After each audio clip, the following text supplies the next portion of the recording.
नमस्कार सांग मैंने यहीटा हूँ जागर दिन ब्लॉग मोर टे लेट पोस्ट करुच्ची कौन पाई ना बहुत ही व्यस्त थी। तो जागर दिन मुझे व्यस्त थी जे मु वीडियो शूट ही करना। तो जितेबाला आम मंदिर जाइलु से किसी भी वीडियो शूट करनी।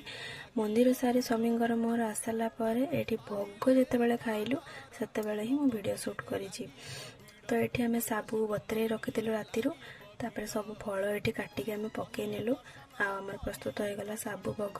ये मुझे समस्त को बाड़ी दे मुझे खाई नहीं टिके रेस्ट नहीं सारा स्वामी कहले कि जल्दी जल्दी बाहर पड़ आम मंदिर जा बुलायापाई। आम समस्ते जल्दी जल्दी बाहर पड़लु कहीं आमको संध्या पूर्व आसी घर पहुँचार था। आम से लोकेशन पहुँची गलु।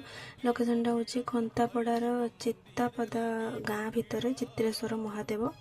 आठ बहुत सुंदर सजा होता। यहाँ आमर एंट्री कलु ठाकुर ये आम दर्शन कलु। आठी कलसी बहुत उड़ा थिला तो समस्ते आनी महादेव ऊपर पानी चढ़ाऊले। तो आम भी समस्ते आनी महादेव ऊपर पानी चढ़ेलु बहुत ही शांति लगेगा। आठी मो स्वामी भी आणिकी हूँ पानी चढ़ाऊँ महादेव ऊपर। से केवे भी जागर उपास करती किंतु मैरेज पर मु जहाँ भी उपास करुँची सी मो सांगे करुँच। केते सुंदर लगुच मत देखिकी। तापर आम समस्ते से पुष्पांजलि देलु आ ठाकुर को दर्शन कलु आ पादुका भी पाइलु।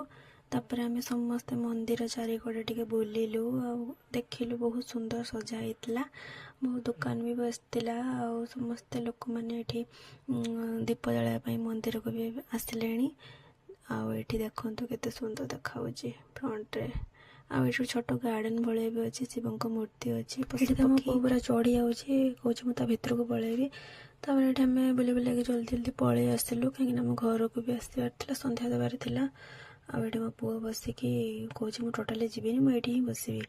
तापर आम आसी घर पहुँची गलु आ संध्या देलु दीप जालु एमती कौ मैंने घरे एमती बसिक दीप जालती। कमेंट कहे यहाँ मोर जागर दिन ब्लॉग था आपन केमी लगे कमेंट निश्चय जनइबे। लाइक शेयर सब्सक्राइब करदे। जय जगन्नाथ।